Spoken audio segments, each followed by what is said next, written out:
ஸ்ரீ மீனாட்சி மைந்தன் YouTube channel நண்பர்களுக்கும் நேயர்களுக்கும் இனிய வணக்கம். இந்த நாள் இன்னாக அமைக்கும். நம்மளுடைய சேனல் நிறைய ஆன்மீக ரீதியான பதிவுகள் பார்த்துட்ருக்கோம். அந்த அடிப்படையில் இன்றைக்கி நம்ம பார்க்கக்கூடியது நவராத்திரி கலைவிழா. நவராத்திரி கலைவிழாவில் இன்றைக்கி நம்ம 4ஆம் நாள் திருவிழாவில் இருக்கிறோம். இந்த 4ஆம் நாள் திருவிழாவில் அம்பிகை கால் மாறி ஆடிய படலத்தில் நமக்கு இன்றைக்கி காட்சி கொடுக்குறாங்க. இந்த கால் மாறி ஆடிய படலத்தோடைய வரலாறு என்ன, இதை தரிசனம் பண்ணும்போது கிடைக்கக்கூடிய நன்மைகள்லாம் என்னென்னு பார்க்கலாம். வாங்க வீடியோக்குள்ளே போகலாம்.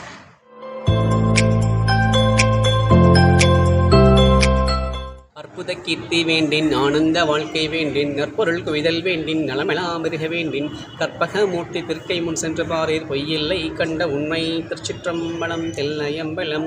இந்த கால்மாறி ஆடிய படலம் அப்படின்றது பார்த்தீங்கன்னா, சுவாமி சிவபெருமான் மதுரையில் நிகழ்த்தின 64 திருவிழாவில் இதுவும் ஒன்று.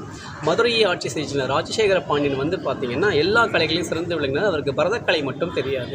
ஆனால் அதே நேரத்தில் சோழ நாட்டை ஆட்சி பண்ண கரிகால சோழன் பரதக்கலையும் சேர்த்து எல்லா கலைகளையும் சிறந்து விளங்கினார். ஒரு முறை சோழ தேசத்தோடைய புலவர் மதுரைக்கு வரும்போது பாண்டிய மன்னனை பார்த்து, நீங்கள் பரதக்கலை கற்றுக்கல, நீங்கள் எல்லா கலையிலும் சிறந்தவர் கிடையாது, எங்கள் சோழ மன்னன் தான் சிறந்தவர்னு சொல்லிட்டு போயிட்டாரு. இது ராஜசேகர பாண்டிய மன்னனுக்கு பெரிய அவமானமாக போயிடுது. உடனே அதுக்கான பரத கலைஞர்கள் எல்லாம் கூப்பிட்டு தான் பரதம் கற்றுக்கிறதுக்கு முயற்சி பண்ணார். அப்படி பரதம் கற்றுக்கும் போது அவருக்கு அதிகமான உடல் வலி ஏற்படுது. உடல் வலி ஏற்படும் போது பாண்டிய மன்னன் யோசிக்கலாம், ஒரு நாளைக்கு நம்ம பரதம் கற்றுக்கும் போது நமக்கு இவ்வளோ உடல் வலி ஏற்படுது, ஆனால் காலம் முழுதும் சுவாமி வலது காலையும் இடது காலை தூக்கி ஆடிட்டே இருக்காரு, அப்போ அவருக்கு எவ்வளோ உடல் வலி ஏற்படும் அப்படின்னு சொல்லிட்டு பக்தியால் அதை யோசிக்கும் போது அவருக்கு கண்ணிலேருந்து கண்ணீர் வந்துடுது. உடனே நம்மளுடைய சுவாமி சன்னதிக்கு நடராஜ பெருமான் முன்னாடி சொல்கிறாரு, சுவாமி நீங்கள் ஒரு காலையே ஆடிட்டுருக்கீங்க, அதனால் வீசிய காலை ஊன்றியும் ஊன்றிய காலை வீசியும் கால் மாறி ஆடி எனக்கு காட்சி தரணும், இல்லைன்னா நான் உயிரை விட்டுருவேன்னு சொல்லிட்டு சுவாமி முன்னாடி அழுகிறாரு. உடனே சுவாமி அவர் முன்னாடி பிரதர்ஷனமாகி அவருக்கு கால் மாறி ஆடிய படலை காமிக்கிறாரு.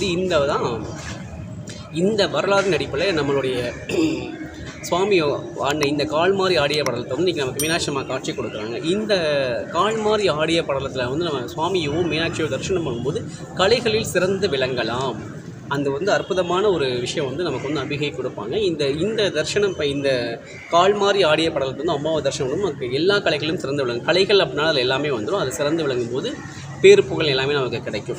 இதில் நம்மளுடைய இந்த மீனாட்சி அம்பிகையை இந்த கால் மாறி ஆடிய படலத்தில் தரிசனம் செய்து நம்ம வாழ்க்கையில் எல்லா வளங்களும் நலங்களும் கிடைக்கட்டும்.